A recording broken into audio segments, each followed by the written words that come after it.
guys, I want to show a couple of attacks on the turtle that we use a lot that are really simple, high percentage, and can open up a lot of different possibilities when you might have someone with a really tight turtle and you don't know what to do.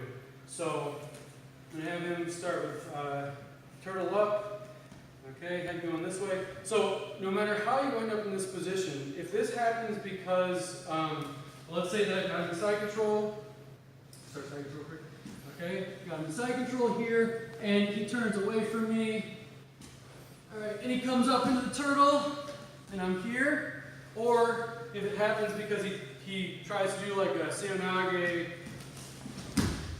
okay, and we end up there. This will work for either one of those. So the first thing we want to do is we always want to make sure, whether this happens when I'm standing or whether here, is that I get good chest to back contact. So I immediately drop down, and I like to turn towards the head. I like to take my far arm and just cup the shoulder.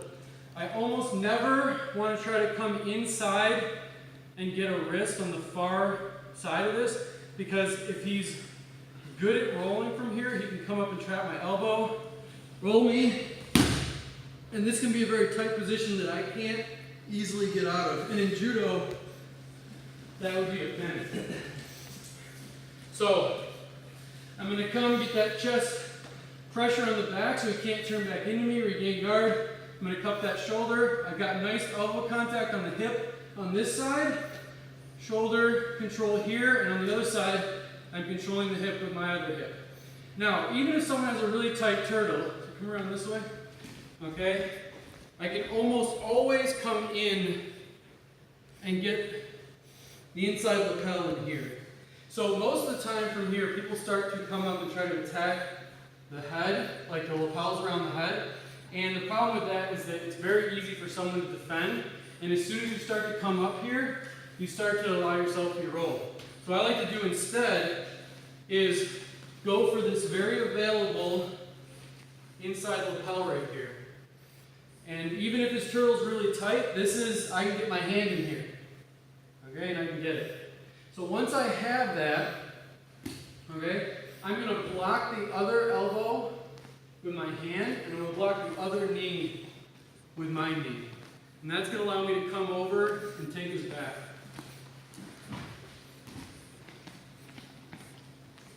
Okay, so let's do that again. So we'll have the camera over here.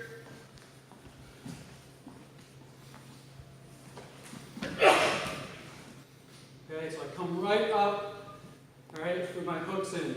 You don't have to put your hooks in here. Some people prefer not to and prefer to have them behind the legs instead. I like to come up and get them in if I can. Now from here, I've got that nice lapel control, so I can open that up. So because I've got that nice lapel grip, I can use that to open up the lapel and slide my hand in deep behind the jawline. Then transitioning my other grip to the opposite lapel, pulling down on it and across with the one by the neck. This completes the choke, the very tight choke. It's called a kuri urijime, or sliding lapel choke. If I'm in that scenario as well and it's not working, I can also transition to bow and arrow choke, which is a very strong choke. I can come for the single wing choke here, kataha jime. Okay, and also if he comes up and he's defending the choke with his hands, I can get that inside wrist control, I can fall, and I can go to the armbar. And there's a ton of stuff from that position. It's a really good position to be in. So that's one thing we can do from here.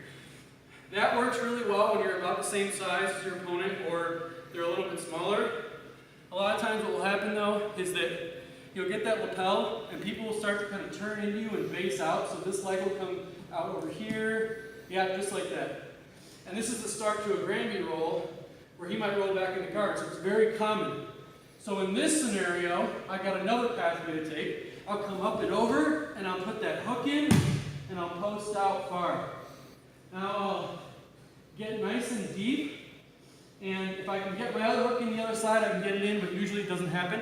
But I can roll him into that same position now by going to the other side. So I go, and I hook that foot in, and I roll this way, and I come up.